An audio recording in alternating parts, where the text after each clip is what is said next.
Então, irmãos, nós pedimos para vocês abrirem suas Bíblias aonde?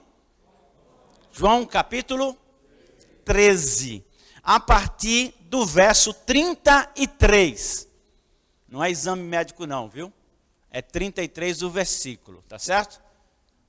33. Achamos? Podemos ler? Diz assim a palavra de Deus: meus filhinhos, vou estar com vocês apenas mais um pouco. Vocês procurarão por mim, e como eu disse aos judeus, agora digo a vocês: para onde eu vou, vocês não podem ir. Um novo mandamento dou a vocês: amem-se uns aos outros, como eu os amei. Vocês devem amar uns aos outros. Com isso, todos saberão que vocês são meus discípulos, se vocês amarem uns aos outros. Simão Pedro lhe perguntou: Senhor, para onde vais? Jesus respondeu: para onde eu vou, vocês não podem seguir-me agora, mas me seguirão mais tarde. Pedro perguntou: Senhor, por que não posso seguir-te agora? Darei a minha vida por ti. Então Jesus respondeu: você dará a vida por mim? Asseguro que antes que o galo cante, você me negará 3 vezes. Entrando para o capítulo 14, não se perturbe o coração de vocês. Creiam em Deus, creiam também em mim. Na casa de meu pai há muitos aposentos. Se não fosse assim, eu teria dito a vocês: eu vou preparar lugar para vocês, e quando eu for e preparar lugar, eu voltarei e os levarei para mim, para que vocês estejam onde eu estiver. Vocês conhecem o caminho para onde eu vou. Disse-lhe Tomé: Senhor, não sabemos para onde vais. Como então podemos saber o caminho? Jesus respondeu: eu sou o caminho, a verdade e a vida. Ninguém vem ao Pai a não ser por mim. Se vocês realmente me conhecem, conheceriam também o meu Pai. Já agora vocês o conhecem e o têm visto. Disse Filipe: Senhor, mostra-nos o Pai, e isso é suficiente, isso nos basta. Respondeu Jesus: você não me conhece, Filipe? Mesmo depois de eu ter estado com você durante tanto tempo, quem me vê, vê o Pai. Como você pode dizer: mostra-nos o Pai? Você não crê que eu estou no Pai e que o Pai está em mim? As palavras que eu digo não são apenas minhas.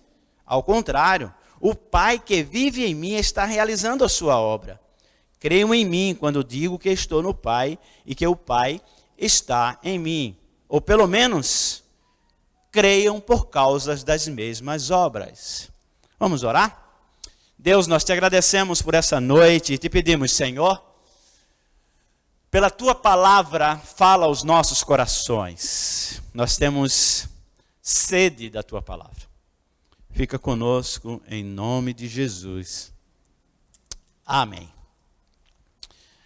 Irmãos, vamos imaginar uma coisa bem simples, que a gente tem no nosso meio um engenheiro, mas um engenheiro renomado, um engenheiro com muitas obras realizadas, com edifícios, vamos dizer aí, construiu edifícios lá em Dubai, aqueles arranha-céus, e ele faz parte aqui da nossa igreja.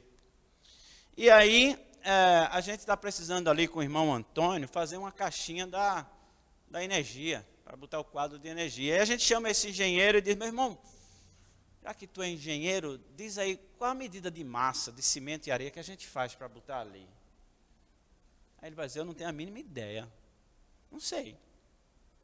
Eu acho que você deve procurar um mestre de obra, um pedreiro, ele vai te dizer melhor. Aí você vai dizer: poxa, um engenheiro não sabe dizer qual a medida da massa, se é 3:1, se é 4, se é 5, se é 6:1. Ia ser estranho isso. Ou talvez, se a gente tivesse um médico aqui em nosso meio. A gente tem médico, claro, e uma médica muito boa, que está em nosso meio, sempre nos ajudando, aconselhando, instruindo. Mas digamos que a gente tem um médico renomado aqui, que faz transplante de órgãos, e ele viaja para os Estados Unidos, Europa, fazendo cirurgias, e ele é muito requisitado. E aí você chega para ele assim, senta do lado dele e diz: meu irmão, me dá uma dica aí de um remédio, que eu estou com dor de cabeça, não sei se é sinusite ou se é realmente uma cefaleia. Me dá uma dica de um remedinho aí. Ele disse, sei não. Não sei qual remédio que eu vou te dizer a tu, não. Eu acho que tu devia fazer uma consulta num clínico aí, e aí ele vai dizer, eu não tenho ideia de que remédio para essa dor de cabeça. Você ia ficar meio assustado. Acaba um médico renomado e não sabe passar uma receita para uma dor de cabeça. Ou também a gente poderia pensar num advogado. A gente tem advogados na igreja, né? Mas digamos que a gente tem um advogado especializado em direito internacional.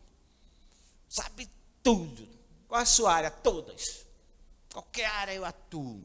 Sou bom nisso, sou bom naquilo. É bem reconhecido internacionalmente no Brasil e no mundo, né?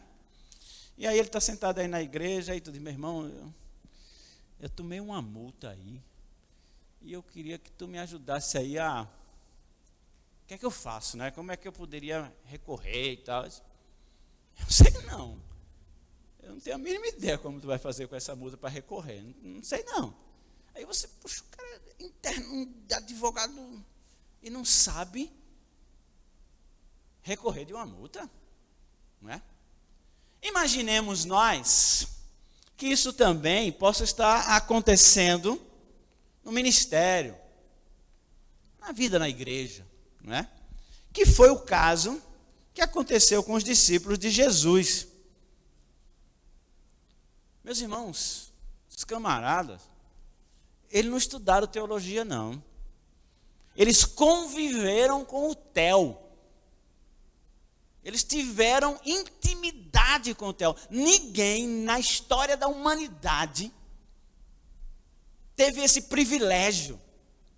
Os maiores teólogos, o próprio apóstolo Paulo, não teve esse privilégio de aprender com Jesus. Foi o maior e melhor e mais preparado seminário que alguém poderia ter. Os discípulos estudaram com Jesus. Aproximadamente 3 anos e meio. 3 anos e meio. Estando com Jesus quase que diariamente ou todo dia. Pense na habilidade que esses homens tinham por estarem aprendendo do próprio Senhor Jesus. Meus irmãos, eles se aprofundaram tanto no que Jesus ensinou, que Jesus utilizou a última semana dele, que João relata isso. E o evangelho de João é até um evangelho que a gente muito especial, porque quase que metade do evangelho é escrito na última semana. E na última semana Jesus trata de questões básicas, simples, que a gente ensina até a novos convertidos. Jesus vai lá. Por isso que eu disse aqui que a gente estava cantando um hino, voltar ao primeiro amor, né? Voltar àquele relacionamento primeiro com Jesus. Quando você se reconheceu pecador, e quando você observou a graça de Deus, e você se derramou aos pés de Cristo, cheio de alegria, cheio de amor, e dizendo, Senhor, muito obrigado por essa tão maravilhosa salvação. Então, as coisas mais simples, nós precisamos voltar muitas vezes a isso, porque às vezes a gente se envolve tanto, né, nas gias do mundo, as teologias que nós encontramos aí, as teorias, e a gente estuda, se aprofunda e vai. Isso é básico. Quando eu comecei no seminário, e eu estudei, já era pastor da igreja, e eu queria ter, naquele tempo, filmado essas mensagens, lá não tinha isso, né? Porque eu só queria estar, né? Porque o grego, porque a palavra no hebraico, porque quer dizer isso, eu me aprofundava tanto nas coisas que eu queria só falar disso. E aí eu queria observar a mensagem daquele tempo para ver, será que realmente eu esquecia de pregar o puro evangelho, simples e básico como ele é? porque eu queria, desculpa a expressão, arrotar o conhecimento que eu estava bebendo. Então, muitas vezes, nós como crentes, a gente se pega tanto a conhecimento, a informações, a ministério, eu tenho que servir, a gente serve tanto, corre, limpa a igreja, faz isso, faz aquilo, que a gente esquece da essência, do simples, de dizer à pessoa que está junto da gente, simplesmente isso: Deus ama você, Jesus morreu por você. Receba essa tão maravilhosa graça. E aí Jesus Cristo usa a última semana, talvez a gente poderia dizer, os dias pré-calvário, e Jesus já deu tanto para os discípulos que ele agora vai fazer um realinhamento. É o realinhamento de Jesus aqui que a gente encontra nessa conversa com 3 dos seus discípulos. E eu queria compartilhar com vocês, nesses pouco tempo que a gente tem aqui, eu queria compartilhar com vocês esse realinhamento, o que foi ou como foi com cada um dos seus discípulos, que muitas vezes podem também servir para nós. O primeiro realinhamento que a gente vê, ou seja, Jesus querendo trazer para a linha, e às vezes a gente precisa disso, sabia? Às vezes a gente sai da linha um pouquinho e precisa que Jesus diz, volta. É como a ovelha e o pastor. Não é? Eu te lembro aqui de uma ilustração que um colega meu que teve o privilégio, né, de visitar a Terra Santa. E aí ele, pastor, e um grupo de pastores foram. E aí quando ele voltou ele contou algumas coisas e uma delas foi essa. Ele disse que ele estava andando numa daquelas estradas que tem em Israel, naquela região, que é só estrada, de um lado deserto, do outro lado deserto, só uma estrada e você parece que não tem fim, só sequidão. E aí, mas ele estava dentro de um ônibus, com ar-condicionado, e estava lá tudo relaxando, só vendo a paisagem. E de repente, o ônibus dá uma brecada, aí todo mundo se levanta para ver o que é. Era um pastor com uma funda, daquela tipo de Davi, girando, para acertar a ovelha que estava na estrada. O ônibus freou porque a ovelha correu para a estrada. E o pastor acertou a ovelha, a ovelha girou e voltou para dentro do rebanho de novo. Realinhamento.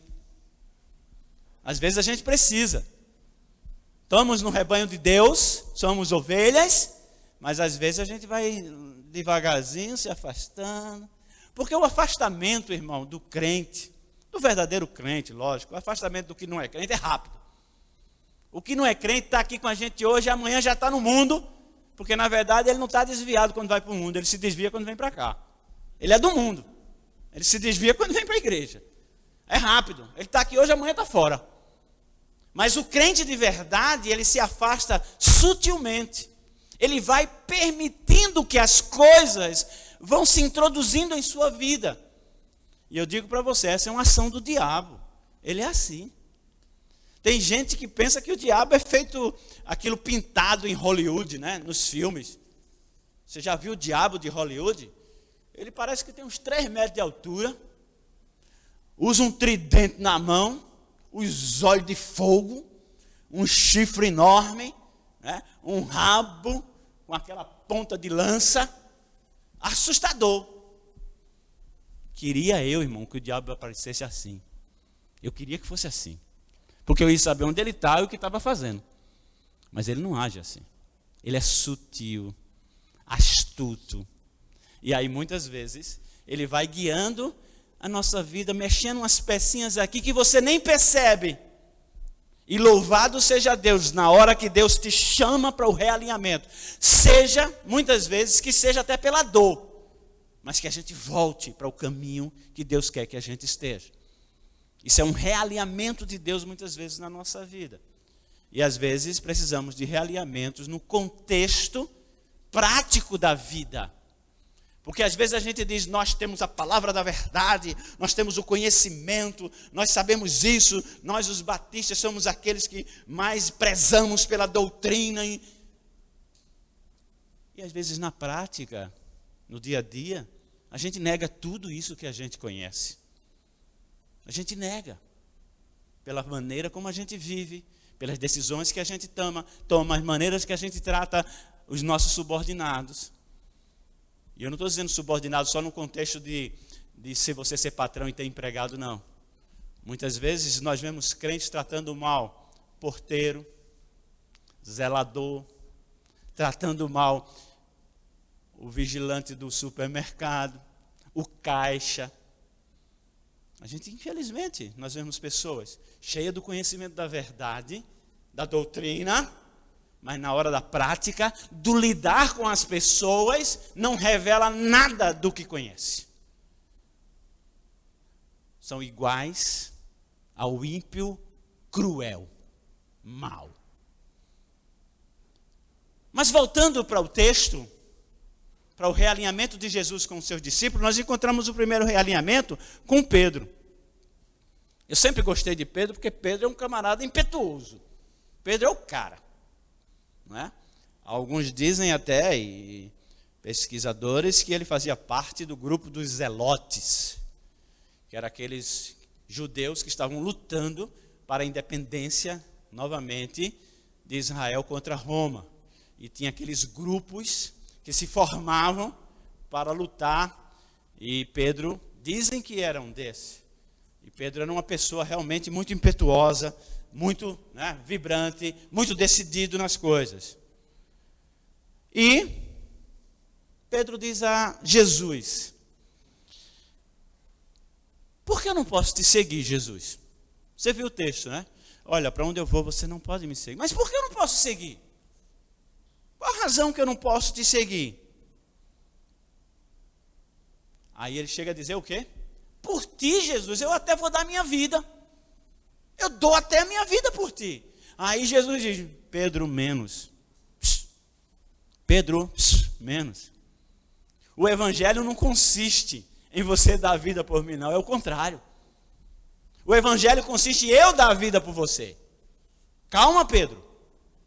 Então nós vemos Jesus chamando a atenção de Pedro, dizendo: eu não quero super-homens. Eu não estou escolhendo super-homens para conduzir o evangelho à humanidade. Eu não estou preparando esses super seres. Eu estou chamando homens comuns. Calma. Isso muitas vezes é para nós, irmãos. Às vezes nós, e a palavra de Deus até recomenda isso, para a gente não tentar a Deus. Tem uma ilustração até engraçada, não sei se a pessoa que viveu isso vai assistir isso em algum momento, mas vai lembrar que é com ela que eu estou falando. Teve um irmão que foi visitar outra irmã, né? Tipo assim, ali na altura do Lindu, mora para o lado de cá. Aí saiu da casa da irmã umas 10:30 da noite e veio andando em Setúbal. Não é em qualquer canto não, é em Setúbal. E veio andando, e quando chega em casa, o marido: como é que você não ia ligar para eu vir buscar? Não, eu resolvi vir andando. Por que você fez uma loucura dessa? Eu sei em quem eu creio. Eu sei em quem eu tenho crido. É assim que funciona? Espera aí. Não tente a Deus. Deus cuida da gente, Deus zela. Porque eu poderia muito bem chegar e dizer: irmãos, tira a máscara, vamos se abraçar. Né? Que negócio de álcool em gel, que negócio de lavar a mão, vamos crer em Deus. Porque Deus não vai permitir que a enfermidade venha. Aí a gente faz isso. Depois está todo mundo no hospital e a minha cara, ó. Não é? Nós não podemos tentar a Deus. Então, essa irmã estava tentando a Deus. Não, Deus vai me proteger. Calma, não é assim que funciona. Nós somos homens, seres comuns, e nós, como seres comuns, temos que tomar os cuidados de seres comuns. E aí Deus vai abençoar os nossos cuidados e aquilo que a gente faz. Então nós vemos Pedro querendo ser uma pessoa extraordinária, e Jesus dizendo: olha, eu vou logo mostrar para você o que é que vai acontecer. Você com esse fogo todo, com esse vigor todo, antes que o galo cante, você vai me negar 3 vezes. E vocês conhecem a história, né? E vocês conhecem a história que termina dizendo: Pedro chorou amargamente. Então Jesus estava realinhando Pedro para colocar Pedro dentro de um contexto de gente comum. Você não é super-herói, você não é super-homem, você não é melhor do que ninguém. Você é falho, mas assim mesmo eu quero você. Assim mesmo eu vou usar você. Mas que você precisa entender que você é humano e é gente como qualquer outro. Tem uma ilustração que dizem aí, nos Estados Unidos tem o museu, não é? Um memorial Billy Graham. Billy Graham foi um dos grandes pregadores, né, de décadas atrás. Alcançou multidões, passou pelo Brasil, muitas conversões. Então, Billy Graham era um homem extremamente conhecido. Dizem até que alguém chegou para ele e perguntou: Billy Graham, por que você não se candidata a presidente dos Estados Unidos? Isso eu ouvi, não é que eu saiba, eu ouvi. Aí ele disse: por que eu ia querer me rebaixar? Eu já tenho um mandato. Deus já me chamou para um ministério. Por que eu ia querer me rebaixar sendo presidente dos Estados Unidos? Isso é uma verdade, viu? Isso é absolutamente lindo. Mas a ilustração que eu quero dizer mesmo é que dizem que tinha, e esse relato está lá registrado no Memorial Billy Graham, que ele tinha um secretário que tinha uma função especial e diária.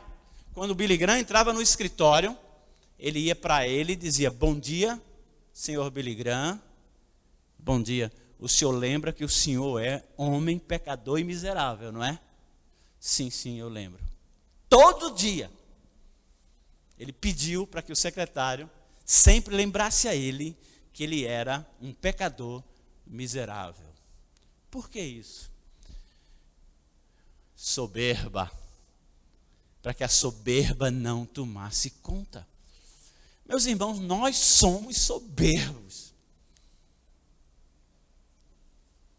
E o primeiro mais soberbo aqui, nesse auditório, é aquele que quando eu falei isso, pensou: eu não sou não. Você é o pior. Todos nós temos essa natureza pecaminosa de ser soberbo. A gente quer ser sempre o número 1. Isso é uma característica cainita, uma característica de Caim. Ser sempre o número 1, o melhor. E a gente muitas vezes busca por isso. Jesus realinha seus discípulos na figura de Pedro, dizendo: olha, numa linguagem bem comum, baixem a bola. Vocês são pessoas comuns, homens naturais. E vocês precisam ter sempre isso em mente. Isso serve para mim e para você, irmãos. Por mais que você tenha doutrina, conhecimento, sabedoria da verdade, lembre-se, você é um miserável pecador, que foi achado por Deus pela sua graça, e você não tem mérito nenhum. Todo mérito é do Senhor. Amém? Nosso segundo realinhamento se dá com Tomé. Versículo 5 do capítulo 14. Disse-lhe Tomé: Senhor, não sabemos para onde vais. Como então podemos saber o caminho? Jesus tinha dito: vocês sabem para onde eu vou. Tomé tem a fama de ser o que duvida, né? Falou em pessoa que duvida, Tomé é um deles. Mas dizem até a tradição que Tomé foi o que foi mais longe na pregação do Evangelho do Jesus Cristo ressurreto. Essa é a tradição que diz. Aqui nós podemos chamar, né, o realinhamento. No primeiro caso, o realinhamento da humanidade do indivíduo. E aqui, o realinhamento ministerial. A pergunta de Tomé é boa, não é uma pergunta ruim. Talvez a gente pudesse dizer o seguinte hoje: me dá o endereço aí, para eu anotar no GPS, para saber como chegar lá. Não é? Normalmente a gente não faz isso quando quer chegar em algum lugar. Hoje todo mundo tem GPS, celular aí. Eu lembro que eu paguei o meu primeiro GPS em 12 vezes, com a dificuldade, para ter um GPS no carro. Hoje todo mundo tem GPS, baixa aplicativo de graça, aí pode escolher o que quiser. Mas seria isso. Tomé está dizendo: Senhor, diz aí o caminho. Para onde tu está indo? E aí Jesus diz: Tomé, você não entendeu o negócio. A questão não é aonde a gente chega. A questão não é o que nós podemos chamar aqui, não é o destino. Mostra aí que eu quero chegar lá. Não é o destino. A questão é como a gente vai para lá. É o caminho. Então nós precisamos entender que Jesus está chamando os seus discípulos aqui e está instruindo eles para que eles não se preocupem em excesso com o destino, lá, o lugar. Mas sim a maneira como nós vamos trilhar o caminho para chegar lá. Por isso, o Senhor Jesus diz: eu sou o caminho. Você precisa seguir o caminho. O caminho quem é? É Jesus. Então não adianta você estar muito preocupado com o céu. O céu é garantido pela palavra de Deus. A vida eterna é absolutamente certa. Mas vamos estar agora interessados no caminho que a gente vai trilhar. A maneira como a gente vai trilhar. Isso é importante. Por quê? Porque enquanto nós não formos para o céu, existem coisas a serem feitas. Existe uma jornada a se fazer. Tem pessoas que gostam de viajar e eu gostava de viajar de avião. Para mim era uma coisa maravilhosa, né? Primeiras viagens de avião eu ficava encantado. Eu brigava com a Erli porque ela sentava na janela e não olhava para a janela. Eu ficava por cima dela assim, querendo ver lá embaixo as coisas, e ela falou viajar de avião, eu me animava logo. Só que hoje, né, você entra numa cabine apertada, para pagar menos, vai de noite, é que você não vê nada lá fora. Senta, se conseguir dormir, amém, porque você dorme um pé, já está chegando. Mas se não conseguir dormir, fica ali, ó, doido que chegue logo o destino. Eu amo agora viajar de carro, porque eu paro onde eu quero, no posto que eu quiser, na estrada que eu quiser, no caminho que eu for, eu estou vendo tudo, conhecendo coisas. É delicioso viajar de carro. A nossa jornada para o nosso destino precisa ser assim. Não importa o destino, o que importa é o trajeto, é o caminho. Trazendo para o aspecto da vida cristã espiritual, nós precisamos aproveitar o caminho para o céu como igreja e exercer e realizar tudo o que Deus quer que a gente faça. Jesus diz: Tomé, eu sou o caminho. Você está procurando pelo caminho, Tomé? Eu sou o caminho. Então, meus irmãos, vamos seguir a Cristo, ouvir a Cristo, obedecer a Cristo, pregar a Cristo, anunciar a Cristo. Isso é o que Deus quer. Muitas vezes a gente faz tanta coisa, realiza tanta coisa dentro do ministério, dentro da igreja, mas não consegue fazer o básico, que é dizer que Jesus é o único Salvador. E às vezes a gente precisa também, como Tomé, a gente precisa ser tratado para realinhar a nossa carreira, a nossa trajetória. Pensa com você, agora, rapidamente, como tem sido o seu caminho. Tem sido maravilhoso, dinâmico. Você está dirigindo o carro, vendo a paisagem, parando quando quer parar, freando, acelerando como quer, ou você está dentro de uma cabine apertada, sem nenhuma visibilidade, só esperando chegar a hora. Eu tenho certeza que vou chegar, eu sou salvo, eu vou para o céu. Será que é assim? Que a sua vida cristã, o seu caminho em Cristo seja dinâmico, seja maravilhoso, seja especial. Para terminarmos, irmãos, agora o realinhamento não é da humanidade, do indivíduo, não é um realinhamento do ministério. Agora o realinhamento que nós temos é com Filipe. De 7 a 10. Filipe diz assim: Jesus, mostra-nos o Pai, e a gente não quer mais nada. A gente só quer ver o Pai. Isso já está suficiente. Isso já basta. Aí Filipe, nosso amiguinho aqui, que eu gosto dele, Jesus diz assim para Filipe: Filipe, se você até agora, esse tempo todo, faltando só uma semana para eu morrer, você não viu o Pai ainda, filho? Desiste, para por aí. Eu estou há tanto tempo contigo, e tu não está vendo o Pai. Eu tenho dito que eu e o Pai somos um. Eu tenho realizado as obras do Pai, e você está querendo o Pai. Ah, meus irmãos, sabe o que eu me lembro muito? Aquele crentinho bem animado no culto dominical, né? O espiritual. Eu quero é Deus, eu quero Deus, eu quero mais de Deus, é Deus. E aquele que busca o poder, que busca os milagres, que busca aquela euforia toda. Tem essa necessidade, eu quero.